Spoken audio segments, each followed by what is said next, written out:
Hello, everybody. Hi, I hello.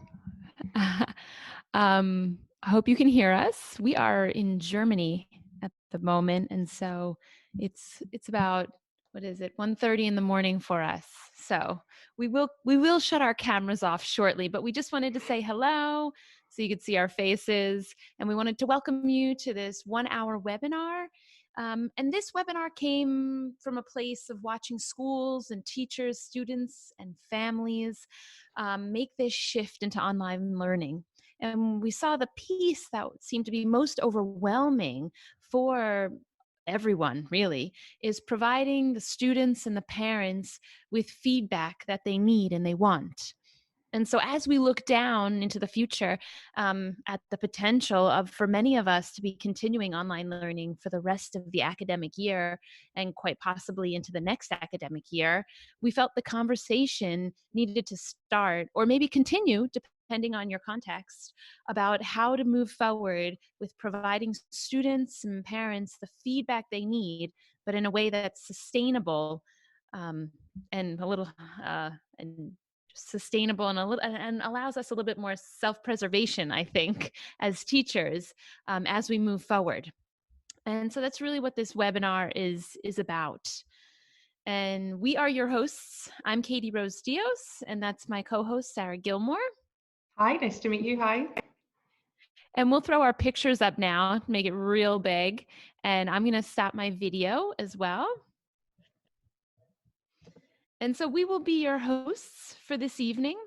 And if you'd like to learn more about Sarah and I, who we are, what our experiences have been, and what Integrate is all about, at the end of the webinar, we'll post, we'll share all the channels that you can get in touch with us with and visit our website and all of that kind of stuff to get more information. But for now, let's get started. So, we have worked to choose tools that are transferable and seem to be used frequently during this time. However, we do recognize that the list is endless and that there are lots of wonderful tools out there that teachers are using to support them in this process. And by no means should this list here be the list that you stick to when you're working to apply feedback in your context, but some of these may be a helping starting point for you. So, the purpose of this webinar is not only to share information, but also to answer questions and share ideas and clarify understandings. And in order to do this, we're going to use a Padlet back channel. So if you scan that QR code, it'll lead you to a Padlet page. And there you can post questions as we go, share ideas. Maybe you have a tool that you really like that we haven't mentioned. You can share it there as well. And I will do my best as we go through the webinar to answer those questions and share those ideas with everyone. And just so you know, there are a lot of different Padlet templates to support specific purposes. And this is actually one designed specifically to support a back channel, just if you weren't aware. So let's take a moment right now to consider where we are and how we're feeling about everything that's happening in the last few days or maybe weeks, depending on where you are in the world. So we're just going to pause while you scan this QR code. And when you scan this QR code, it'll bring you to menti.com. Now, if you'd like to use your browser, you can also do that and put in menti.com and type in that number code at the bottom of the slide. And there you can answer this question, how are you? And we can see how everyone's doing. And this tool, Mentimeter, we'll come back to later in the webinar again, but we will switch to it in just a moment and you can see how it creates a word cloud if you haven't used it before. So it's a way for us to just get some live engagement, real time happening. Yes, tired, disconnected, excited. Yes, we have experienced a sudden, unexpected shift to this new way of working, learning, collaborating, and communicating with teachers, parents, and colleagues. And we're all experiencing a rapid upskilling and much different classroom dynamics. So, throughout this whole experience, one thing that's become incredibly clear to all of us is that we can't transplant our normal classroom approaches into an entirely online scenario and expect them to work. Even with the most effective technology integration in place, this is not possible. And one area that it is definitely not possible is when we're talking about feedback. And there are some big challenges when we talk about digital feedback. And so, what Sarah and I have boiled it down to is when we're talking about digital feedback, we need to talk about making it meaningful, making it manageable, and then making it happen. Not so easy, especially one of our biggest challenges, and probably the greatest change that we may be experiencing in regards to this is the change in audience. Previously, we usually just had the students as our audience in our classroom. And when we needed the parent as an audience, we reached out to them. But now our constant audience is in most cases, is the student and the parent. So at the moment, our feedback is partially going through a parental filter or lens. And as much as those parents should not be teaching, they are, in many regards, our new co teachers or teaching assistants. And our feedback, more than ever, needs to be clear, targeted, not only so the students can understand, but so that our new co teachers can appropriately support their children. So this presents a challenge. We didn't want to change. Maybe some of us did, but we didn't want to change. But we're here and we need to be conscious of the difference in how we train to do this job, which is in a classroom, and how we're being asked to do it right now. So let's all be clear, this is not the best thing for students' education. Online learning has its benefits. Absolutely. But there are times where the frustration of online learning makes it very hard for us to make this a positive experience for everyone. But the what and the when of how we feedback needs to change. We can't have the same expectations or frequency as usual.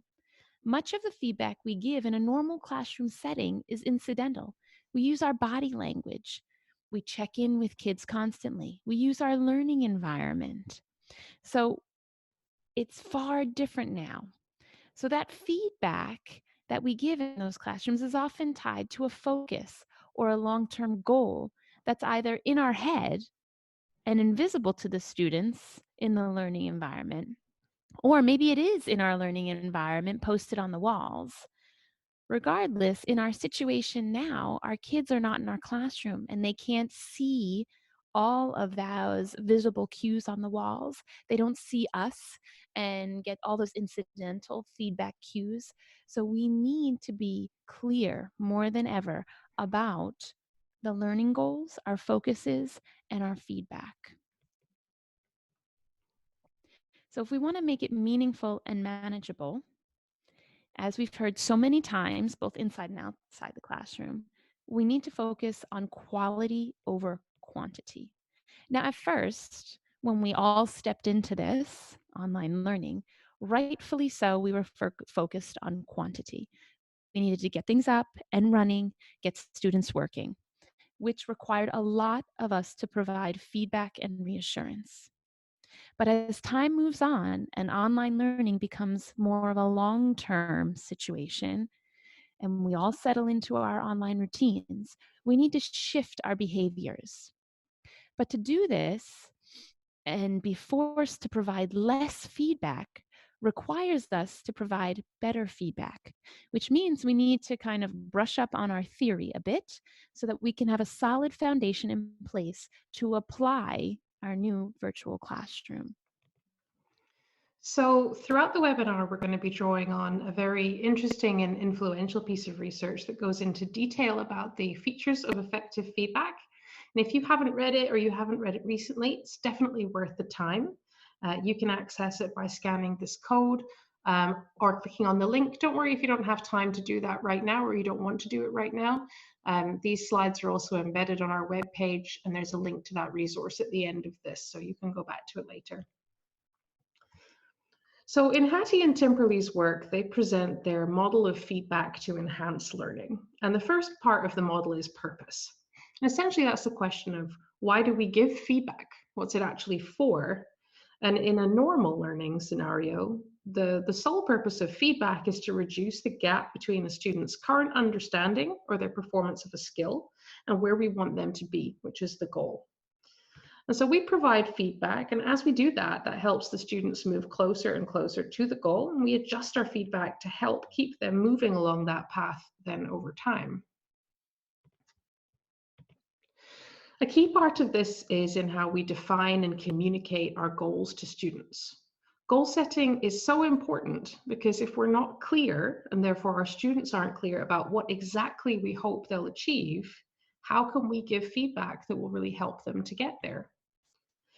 So for example, this is a photo of my daughter Freya, and if you look closely, you'll see that she has her pacifier in back to front. So at first glance, there's clearly a discrepancy here between her understanding of how a pacifier is supposed to work, or her skill in putting it in, and the goal of how a pacifier should be used. But is the goal to put the pacifier in right? Or is the goal to go to sleep? And I think anybody who's ever had a baby or ever been near a baby will know what the goal really was here. And that's the difference between a true learning goal and a task focus. So in Freya's case, the task was to put in her pacifier, but the goal was to fall asleep. And there are lots of ways for babies to fall asleep, or at least so I've read on the internet. I haven't experienced it myself. You can use this triangle to help you think about goals, task focuses, and tasks so that you're setting clear goals with your students. Goals are big picture statements or expectations about learning. They last longer than a single task. So a learning goal might last a week or two or even longer. And then to help our students to achieve goals, we assign tasks with task focuses that are tied to and informed by those goals. So for example, a long-term goal or a midterm goal might be to eventually be able to skip count by fives to 100. And then we create short-term tasks and task focuses that help our students to learn the new knowledge or practice the skills they need to get to those goals. And when we were in school with our teams, we did this naturally, sitting together, pulling from the curriculum and creating tasks to help us meet our goals. But when we shifted, we had to shift our focus to tasks and quantity. But to get our focus back on that quality, we then need to consciously shift back to choosing tasks that connect to our broader learning goals. Now, again, in our normal teaching, these goals existed on our heads and we communicated them directly to our students in what we said and how we teached, and also in our physical classrooms. The students were immersed in a learning environment, and goal setting was a seamless part of that environment. But now our students are removed from that environment. So we have to make goal setting or communicating those bigger learning objectives a more explicit part of our routines in our online classrooms. Now, that might sound overwhelming, but let's just start with our whole class goals. These come from our curriculum. We pull them, and we need to just communicate that to all of our students and parents. And as those routines get settled, then we can move to those small group targeted learning goals where we see misconceptions cropping up or we see the need for extension. And then once we have that managed in the online setting, then we can move to those more individual student goals that we naturally did in the classroom and we were trained to do. And now we just need to shift that into the online setting. Most importantly, no matter where you are right now, whether that's whole class, small group, or individual goal setting, the most important thing is that we're communicating those goals. As I said in the classroom, when we start a unit of study, we do an introductory lesson where we unpack the ideas and we connect the tasks to the big goals. And we can still do that same thing in our digital classrooms. but sharing the learning goals for the unit of study and discussing where students are in the process of getting there is still so important. Our students need that information to help them connect all these individual tasks that they've been assigned and are doing. And then that way they can remember. And we need to remember that our new co-teachers, the parents, also need that information because they too are providing support and feedback to the students. So if you're using Seesaw trying to post notes with those learning goals on them, if you're using Google Classrooms, having a Google Doc that outlines these learning goals, having short videos where you're talking to the students and families, telling them about what we're going to be studying, what our goals are. And if you have a daily overview with identified tasks for that day, if that's how you're helping to structure the routines for your students, on there is a great place for you to identify the learning goals that will be happening for the week or the next 2 weeks. And in that, just making sure that your students and your parents know to look for those and know that they're there is really important. So the next piece of that is giving kids feedback to achieve those goals. And that's where we need to really consider a shift in our approach, because at this point, most of us are working at the level that we were in our first year of teaching in terms of the intensity of the amount of work that we're having to do and the quantity of planning. And that's taking huge amounts of time in terms of planning, considering tools, and managing student questions. And it's unrealistic to think that we can do all of that and provide students with feedback in the same way and the same frequency that we did within our classroom. Not only are we stretched, but the students and families are also very stretched as well. Providing extensive feedback on all assigned tasks becomes exhausting for families as well as for us. And it's important to remember that feedback, and here I'm talking about true feedback on learning, not communication more generally, is only worthwhile if it helps students to learn. So if we can't provide feedback that achieves that, our time would be better spent on preparing learning that's going to be impactful or connecting with our students in some other way. So Hattie and Timperley suggested that feedback occurs at 4 main levels. When Hattie and Timperley were writing about this, there was an implied hierarchy to these levels, with self at the bottom in terms of importance in the learning process and self-regulation at the top. But in this new context, we can choose to see this not as a hierarchy, but as a lens to help us diversify the types of feedback that we give and target them to purpose and need. So we'll start by talking about the self level first. Most of the interactions we have with students are at the self level. This is letting them know that they're seen and appreciated, the verbal pats on the head that we give, and the extrinsic motivation that we give them through our praise. And it's very normal to talk to our students in this way. And sometimes, especially in uncertain times like these, this positive reinforcement is exactly what they want and what they need. It is worth pointing out, though, that according to Hattie and Timperley, this type of feedback isn't helpful in terms of moving students closer to their learning goals, because this level of feedback is about the learner, not the learning, and directs attention away from the task towards the self. But they weren't writing this paper in the middle of a pandemic. So under these exceptional circumstances, our students may well need that level of motivation, appreciation, and reassurance. So self-level feedback can be worthwhile as a balanced part of the diverse feedback that we give. The next level we've been working at a lot with the quantity of tasks that we've been assigning is task level, to help our students and their parents to understand and complete the tasks that we're setting.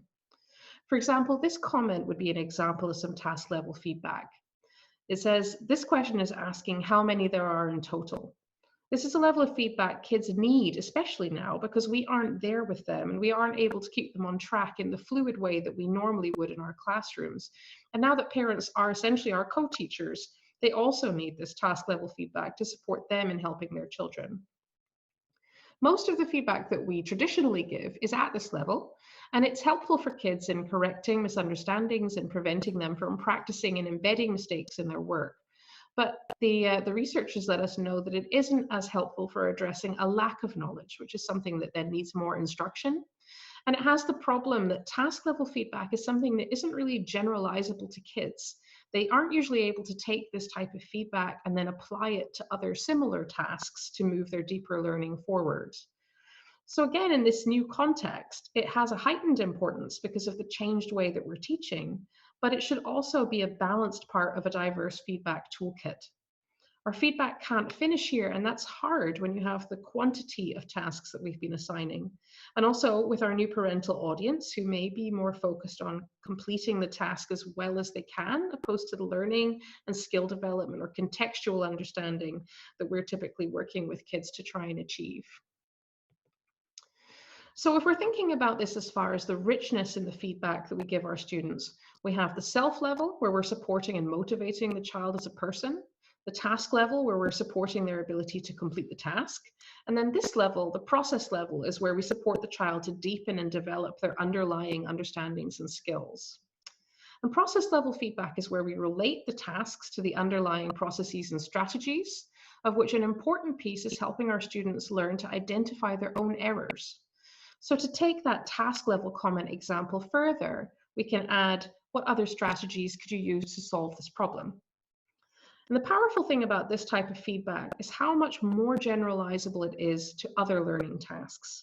This process level is usually where we're writing some of our longer comments for students.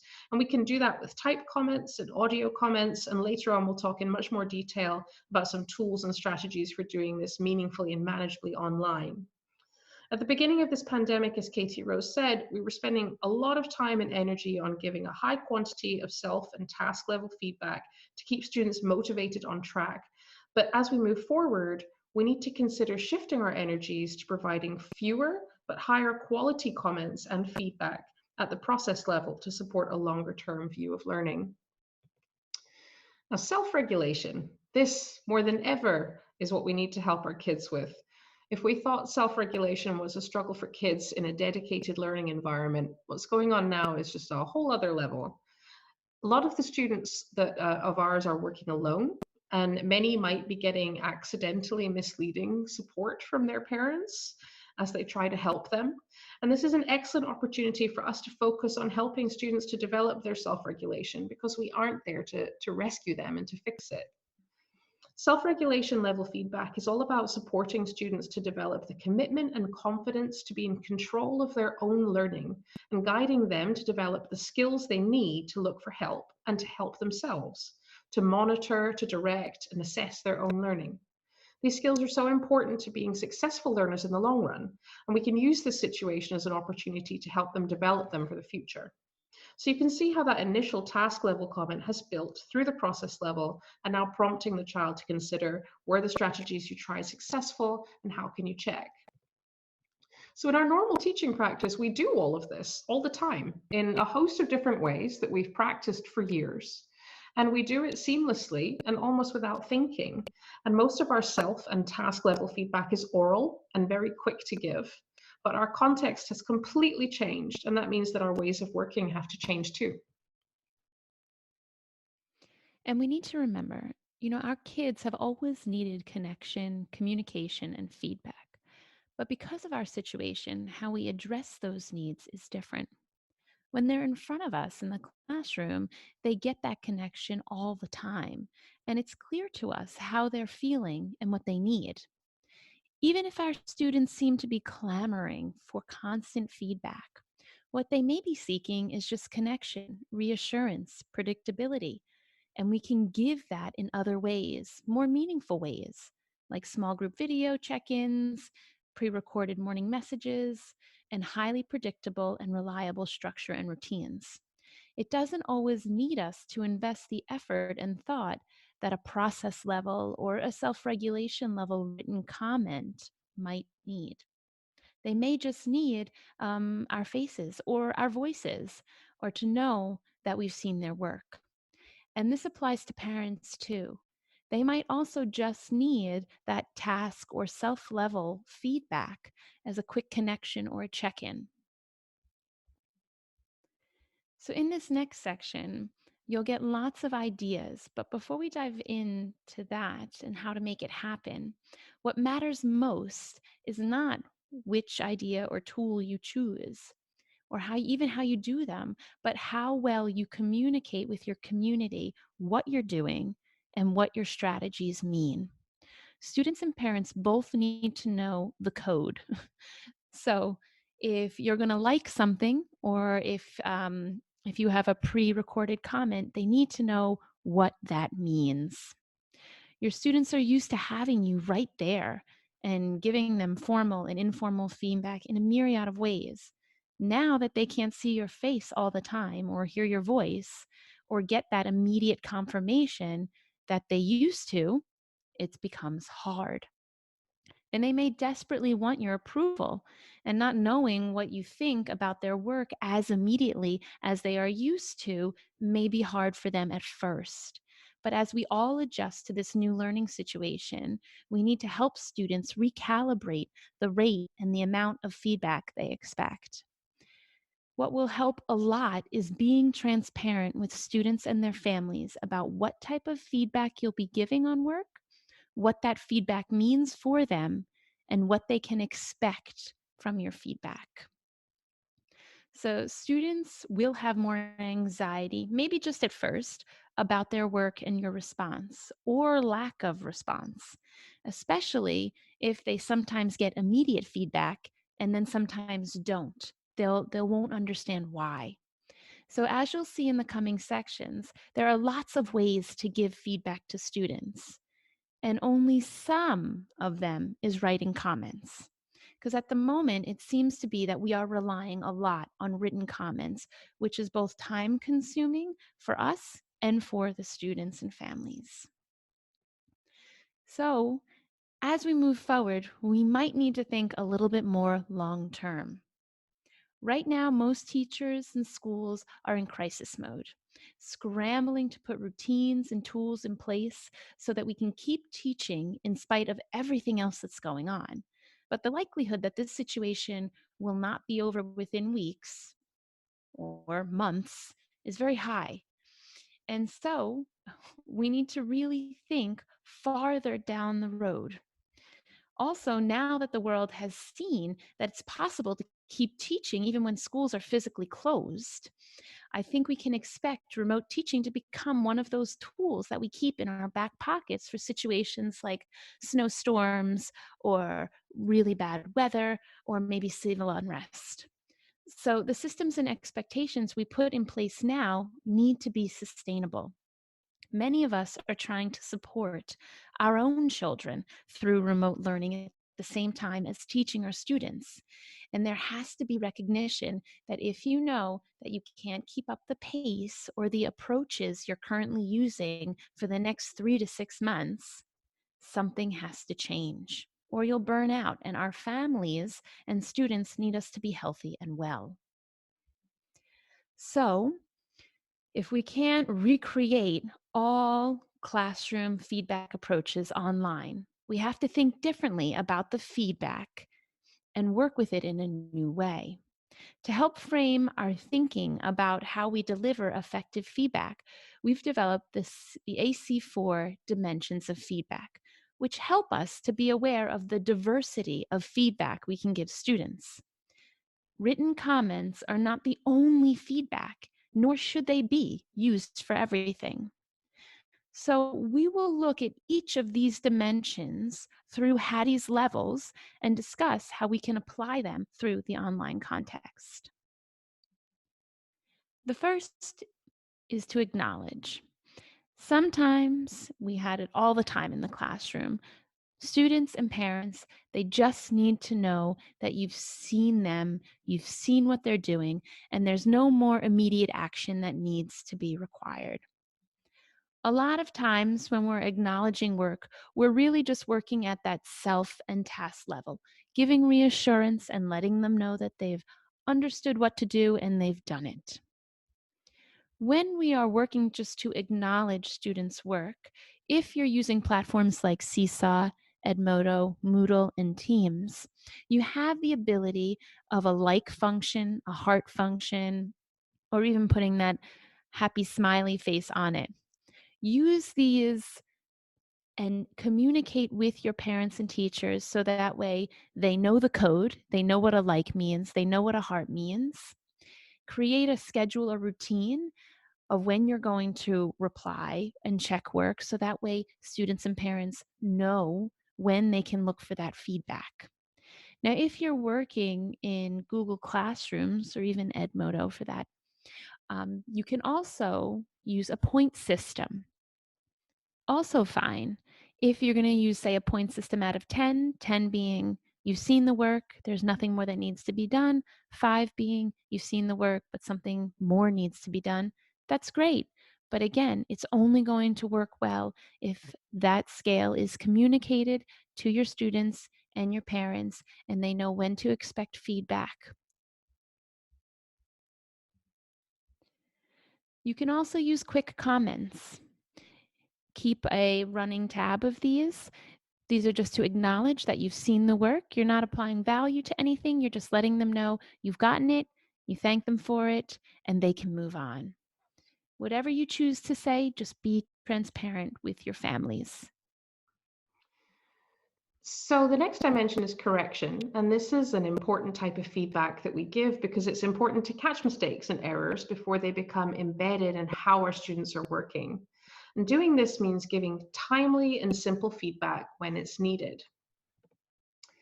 So this type of feedback is really focused at that task level that represents most of the feedback that we give in the classroom. And right now, in particular, you're going to be giving lots of corrections because the sudden shift to this way of working has meant that most teachers have been forced to think more in terms of what activities can I assign tomorrow or later today than they usually would. Correcting feedback is a dimension that you do need to think a little more deeply and sustainably about in an online setting than you usually do. We correct all the time, verbally and in the moment in a classroom situation. We don't really have to think about it all that much. But online it's a little different because nothing is happening incidentally. Everything has to be planned and everything takes effort. A concern that many teachers have about giving feedback remotely is with regard to timeliness. We have a sense that we should be aiming to recreate that same immediacy that we can achieve in a physical classroom, but that frankly isn't feasible. And actually, it's not necessarily desirable because not all feedback should be immediate. This is a quote from an article in Educational Leadership magazine, and I'm not going to read it out loud, but I will break it down in the next slide. If you'd like to come back and read it for yourself or click the link and read the whole article later, you can do that through the slides on our website. So essentially what they're telling us is that immediate feedback does of course have an important role. As I said, we don't want to let mistakes go uncorrected so that they can become embedded. But that delayed feedback can also be actively good for learners too, particularly when they're extending or applying knowledge and working to develop those self-regulation skills. So our goal shouldn't be to try to respond to every email and every message and notification ding and task immediately. Provided we've been clear with our learning communities about when and how we'll correct and give feedback, whether timely means immediate or delayed should depend really on the learning. In terms of how you do it, it's very simple in something like Google Docs. You just click on that symbol and select suggesting so that students can see the changes you're making when they return to their work. And in Seesaw or a similar platform, if you're working with videos or images where you can't directly edit or correct the thing itself that the child has submitted, you can write or record short comments. You could take a screenshot and use the markup tools, or you could screenshot or download and add it to a whiteboard app. And we're going to be suggesting some good tools for this in the Clarify section that's coming up. Finally, a big question we need to ask ourselves is, what should I correct? So if you look at this student work, which I actually took and typed up from Reading Rocket's website and copied into Google Classroom, you can see that there are a lot of errors, but that they aren't really relevant to the goal of this learning, which was to communicate 3 persuasive reasons for an argument. But should we leave those errors? Should we fix them? Should we only fix the errors related to the goal or all of the errors? And I've definitely been guilty of going down the correcting rabbit hole when responding to student work like this, particularly online. And part of it is that we feel stressed that we need to correct everything, or parents are going to think that we're missing mistakes or that we're not bothering to correct them. But Christy Mraz, who's a really great author and educator on the early years, told me when I asked her this question, because I also wasn't sure, kid work should look like a kid did it. That means a 5-year-old's work should look like a 5-year-old did it. Or rather, it should look like the work that that child is capable of. If a child is making errors you expect they should not be making based on their age or their zone of proximal development or all the rest of it, that's the time for correcting. When we overcorrect, it's disheartening for kids and it distracts them from the real goal of the learning. That's because it's a lot easier to go back through and fix your spelling or your capitalizations than it is to really engage with the process of self-regulation level feedback that challenges you to extend your thinking or apply new strategies. So kids will focus on corrections more readily than on the more meaningful feedback. So here it's also important for us to be transparent and upfront with the parent that our expectation is that their child's work should have mistakes in it. When work is handed in to us that parents have stressed about making sure it's perfect, we don't get an accurate picture of what the child really knows and needs help with. So put the parents at ease and let them know that it's okay to let their child do their work to the best of their own abilities. They're now seeing the other side of this learning process that they don't normally have access to, and they need us to let them know what kind of help is necessary. The next dimension is connect. And connect is all about moving feedback into the two-way realm of learning. This is where we want to interact with students to not only give feedback, but also get feedback from the students in regards to their learning progression. When we connect with students, it can happen at any or all of these levels. And that really just depends on the student, the learning goal, and the student's learning progression. Now, if you're looking to just kind of take the temperature of your virtual classroom, finding out how they're feeling, what they know about a topic, gathering reactions to a provocation, using Mentimeter or Poll Everywhere are nice tools because of the growing word cloud that we created earlier in the webinar. And there, students not only get to give feedback, and you see that, but students are also getting to see other students' feedback. Now, Flipgrid, is really great, and if you haven't used it yet, I really recommend that you check it out. It's incredibly versatile, and it gives kids the opportunity to see each other. You can post a question or a sentence starter or a picture, and students then record a short video in response to that. And then it's posted, and it creates almost a collage of student videos. And this is a really safe way for other students to share their ideas, see each other. And so feel free to capitalize on that opportunity and check it out. Also, when we're working with students in real time, let's say we have a small group that we are having a live chat with, and we want to create an opportunity that we can generate some student engagement, such as asking them to take a quiz or answer questions during a lesson. These are some great tools that you can use to facilitate that. Um, these tools are really great. Google Forms in particular is a very, very powerful tool. You've probably taken a survey on it at some point, but there are so many features to it that a lot of teachers don't know about in terms of the ability to post videos and pictures, make self-grading quizzes. And so if you're looking for some resources to help you to upskill with Google Forms, you might have heard of Alice Keeler. That's Keeler. She has devoted her career to being very good at all things Google, and so you can check her out on Twitter. She has a website too and get some free training there. Socrative and Verso are a little bit more in-depth tools where they're a little bit more like virtual learning environments. And then Poll Everywhere, Mentimeter, and Kahoot are great for quizzes in particular and that kind of quick feedback. So the next dimension is clarify. Now, at times, we need to move beyond the correct dimension to clarify and reteach concepts to support students. Within the classroom, we did this seamlessly by teaching mini lessons, differentiating tasks, and providing the on the spot process level feedback. In our current situation, one of the best ways I have seen this done is with a pre recorded mini lesson.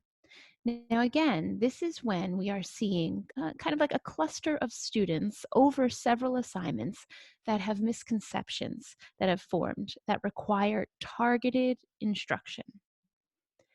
And to make these mini lessons worth the time for both us and the students, we want to focus our instruction and feedback at the process level. So, students demonstrated their accuracy of sorting numbers, odd and even numbers. And as I corrected this assignment, I noticed a small group of students were still struggling with the concept of differentiating between odd and even numbers. So, So I needed to create a mini lesson to support their understanding and to clarify these misconceptions. Sarah, do you want to talk to these tools? Yeah, and there's a lot of really great tools that you can use out there. Adobe Spark is a very simple one to get started with if you haven't done it before. It lets you create a video with very, very little effort. If you'd like to take it up a level to create a slightly more complex video, iMovie is great if you have an Apple device. Or the simplest way is just to open up the camera app on, an iPad or a phone or similar, and just point it at your table or yourself and create your lesson that way. Other ways you could do that would be to do whiteboard recordings through something like Explain Everything or Doodle Class Pro, Seesaw, or through Book Creator. And these are very powerful tools that have really a lot of options for what you can do. Now, when you are going to pre-record a mini lesson, you as the teacher will plan the mini lesson as you would within the classroom, making sure to target it to the audience or the small group of students, linking directly to the learning goal. Here are just a few things to consider when you're actually recording the mini lesson. One, incorporate written and visual aids. Even though they're not right in front of you, they still need those written cues and those visual aids to accompany your explanation. Keep the pace at which you're speaking calm and steady, and be sure to insert pauses in the video or ask the students to stop the video so that way they can think, they can process, or they can work through an example. Record in a well-lit area and make sure the volume is at the appropriate level as well. And keep a list of the materials that the students will need to successfully engage with the lesson.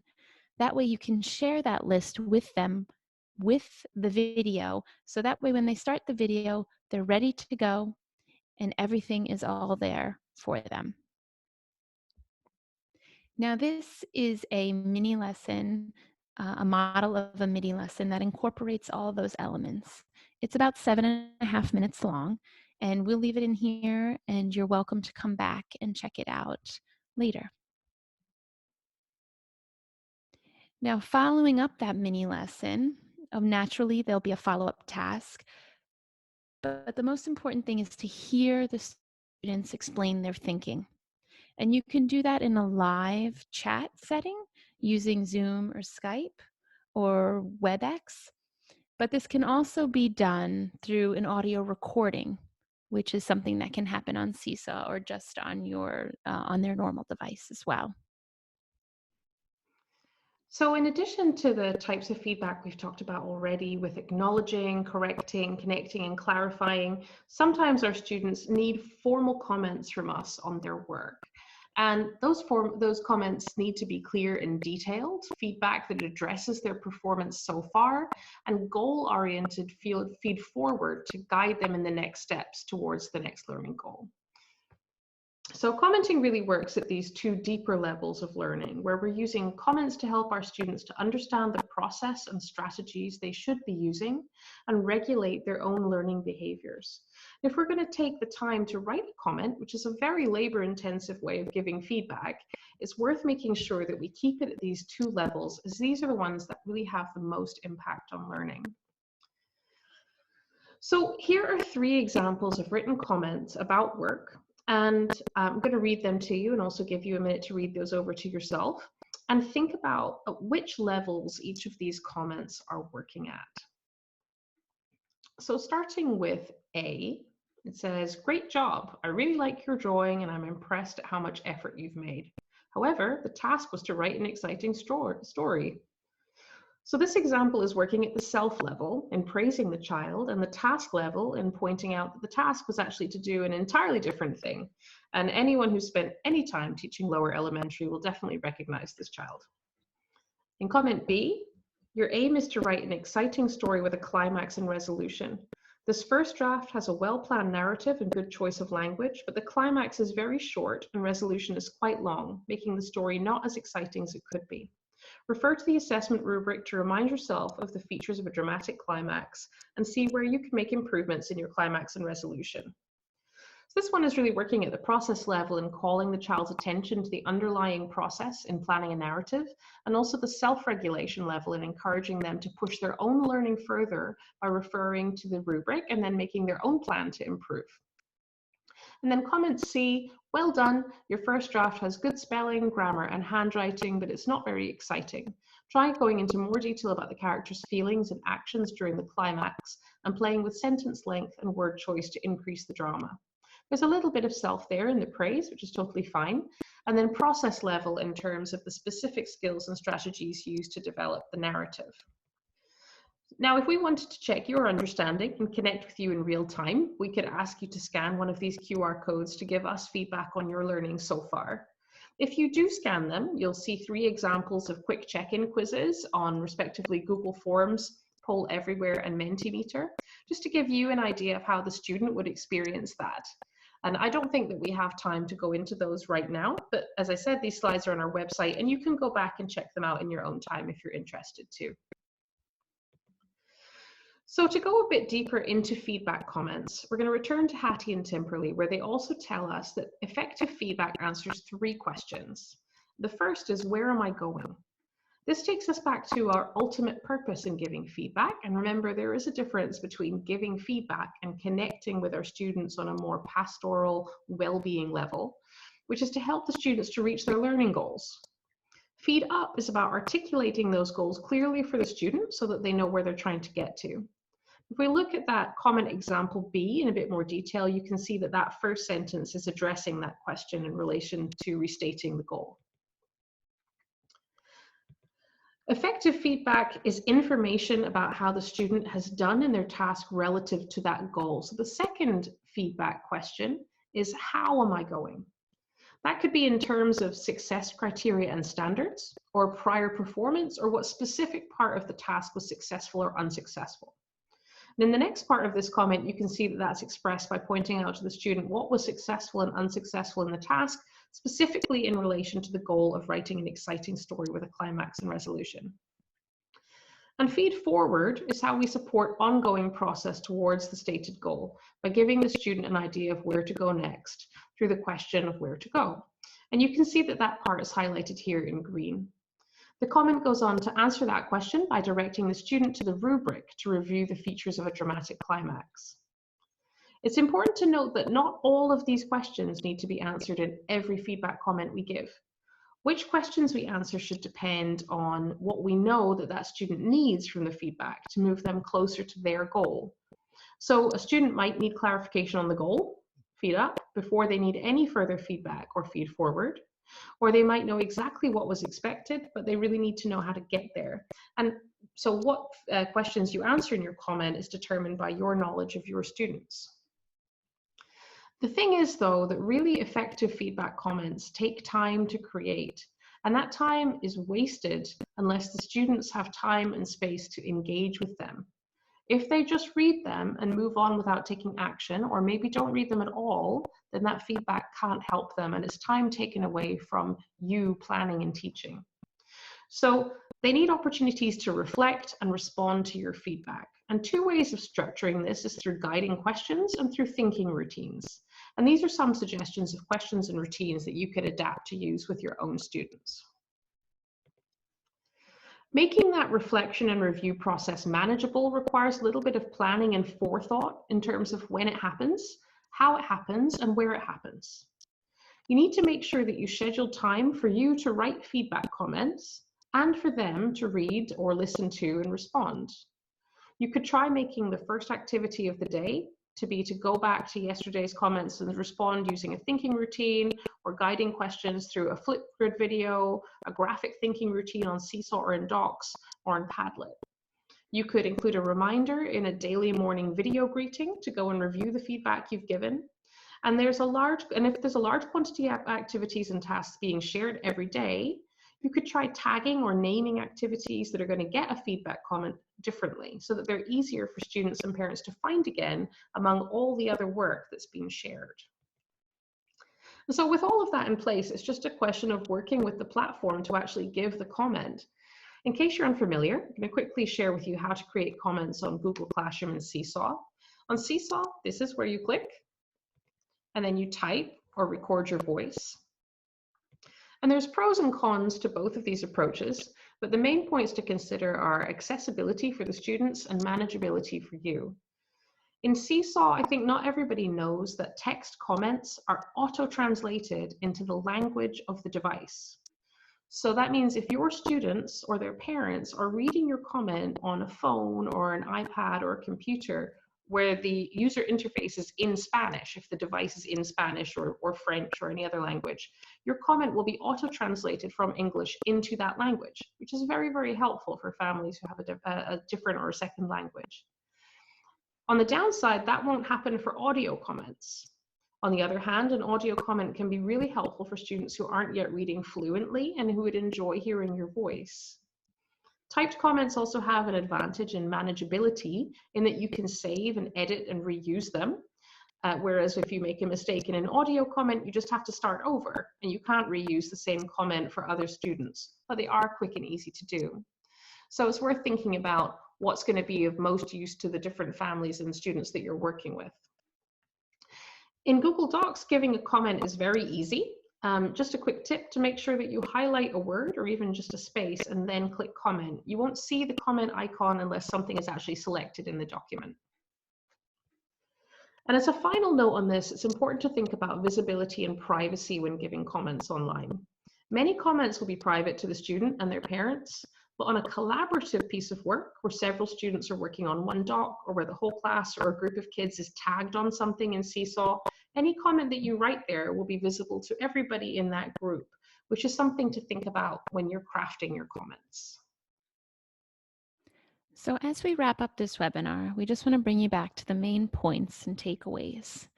The first is transparency. Being transparent is only going to help us and your students along this process. Remember that there are many dimensions to feedback. Commenting is just one way to provide students with feedback. Quantity versus quality. Quantity versus quality. Always think about that. Try and make, especially written comments, of higher quality, but try and make sure that the quantity of feedback is manageable for you and the families. Feedback in the form of a comment should be connected to the learning goal. If you're not able to connect the comment, the feedback to the learning goal, the students are going to have a hard time applying that to their learning.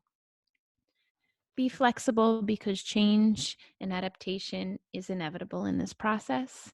And make sure to put systems in place as you move forward that are sustainable and provide some self-preservation. So thank you very much for joining us on this webinar. If you'd like the slides, we will soon put the recording up on our website. And if you'd like to get in touch with us, so they're already there. If you'd like to get in touch with us, feel free to reach out. We are always interested to hear what other teachers have to say, what teachers have going on. And if you have any other topics that would be helpful for you to have a webinar about, we are really interested in working to create those. So please reach out and feel free to get in touch with us.